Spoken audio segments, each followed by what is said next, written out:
Booktubers! My name is Mizzy on Booktube and welcome back to my channel.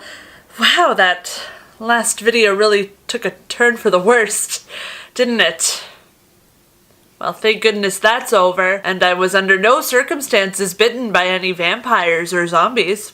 November is going to be here in just a few days, and with November comes the greatest time of the year for writers, NaNowrimo. Now, if you're not familiar with NaNowrimo, NaNowrimo is a kind of acronym that stands for National Novel Writing Month. Essentially, writers will write 1,667 words a day for the entire month of November, and at the end of the month, you'll have written 50,000 words. 50,000 words is about the lowest word count that you can have for a novel. For the most part, for an adult novel, sometimes it's pretty low for YA as well, but it's a really good chunk of a story and you can really get from start to finish without a lot of trouble, and you can do it in 1 month, which leaves you lots of words to start editing away at and to work on after the month of November is finished. Look, I know it doesn't sound easy, and that's because it's not.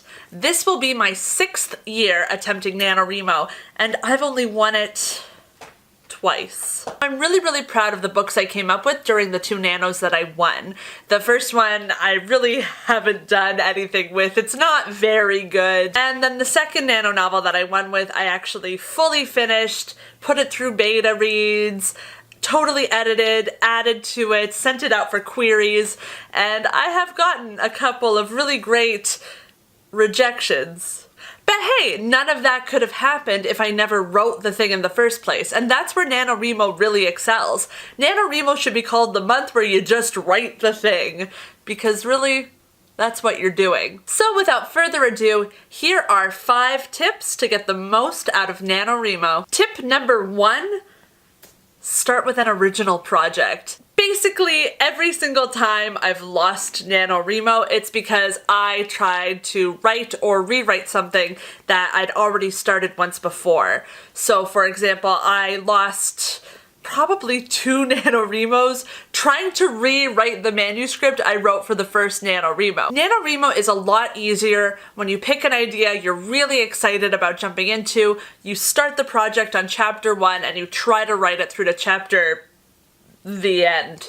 The major problem with not starting with an original project is you're still going to be married to the thing that you wrote before, and you're still going to be married to a lot of the words that you wrote before. So you're going to be, dragging words over, you're going to be copy pasting, it's going to become really difficult to track your word count. And frankly, as fun as it might be to be a nano rebel, it's a lot harder on you as a writer. Tip number 2 actually goes along with tip number 1, and that is actually track your word counts. I know it can be easy to lose track of what you're writing, especially if you write by hand, although not a lot of people do that nowadays. This is the roommate cameo. This is the roommate cameo. Bye. I love you, bye. I love you, bye-bye. Can you close my door? Yeah. Thanks, Mom. And eat your veggies this weekend. This is my roommate. Where was I? So yeah, actually properly track your word counts. It's also really annoying if you come into NaNowrimo and you have like 5,000 words of one project, and then when you're trying to track your word counts, you're like, well, my word count is whatever I have minus the 5,000 words that I came into, and you will get lazy and you will fake count your words, and you will then lose interest in fake counting your words and you will stop writing.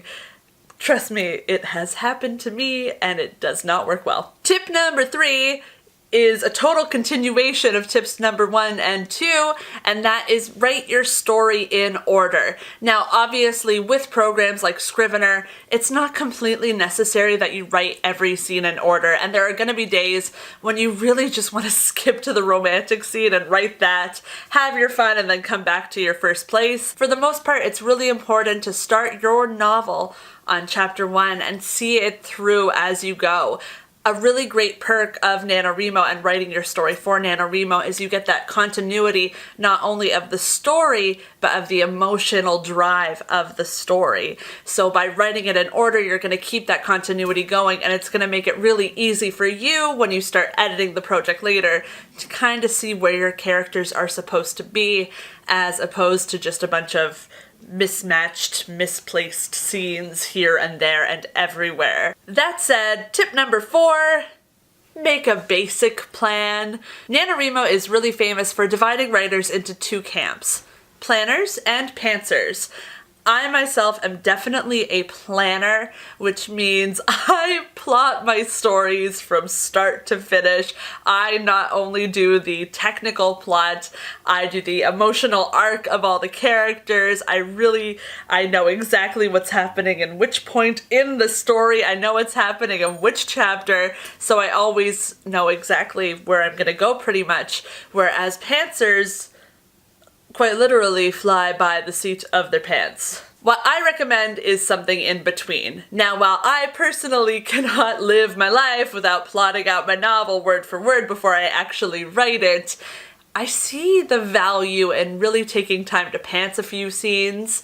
Sometimes your characters are going to make decisions without you wanting them to, and the emotions are going to go places that you didn't necessarily expect, and you have to be really open to letting the writing go the way it's going. If you second guess yourself during NaNowrimo, it's real hard because you got to get right back on that train. Try to at least write out a 3-act structure for your novel. There's some great videos and blog posts about the 3-act structure.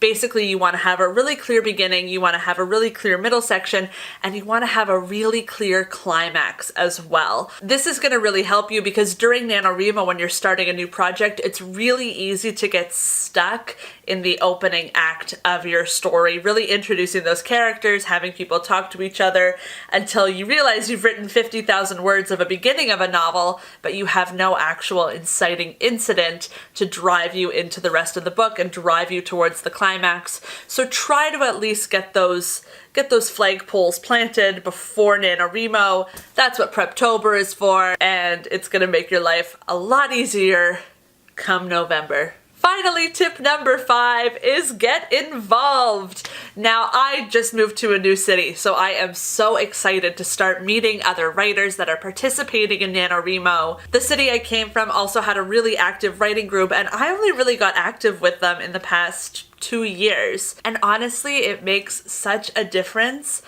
in how much you will succeed in writing your novel. Having that in real life accountability to someone, even if it's just a group of random strangers that happen to be doing NaNowrimo at the same time as you, is so helpful because you really want to win all together. And you really want to not only support each other, but kind of like eat up a little bit of that support for yourself. Now, if you are not in a location where they do have a lot of writers doing NaNowrimo, or if you just don't really want to meet a bunch of strangers, I get it, strangers can be terrible. The NaNowrimo forums are a lot of fun. Not only have they split it up in really smart ways, either by genre or by age group, it'll give you a place to vent about your writing, it'll give you a place to see what other people are experiencing during the month of November. And there's a lot of fun happening on there too, even right now. It's a really great place to share not only your writing skills and your writing tips, but also share your other skills. There's a lot of amazing artists in the Nano Artisans forum that can just be really inspiring and get you really excited about moving forward with your nano projects. So yeah, very highly recommended by me to y'all. These have been my 5 tips for having a successful NaNowrimo. Let me know what you guys are going to be writing in the comments. I would love to hear about your projects. If anyone else is writing horror, please let me know. I've been doing sort of a horror-themed month, and I look forward to hearing what everyone else is working on. If you liked this video, please like it, and if you really liked this video, please consider subscribing to my channel. I plan on doing lots of NaNowrimo vlogs, and hopefully throwing a few tips and tricks in there too. And if anyone knows what to do when you've been bitten by a vampire, Ciao. Mi Michelle, it's to you from the future. Whatever that girl tells you, that is not your roommate. Remember, that is not your roommate, Michelle. It's not your roommate! Stay spooky, everyone, and I'll see you on November 1st for NaNowrimo.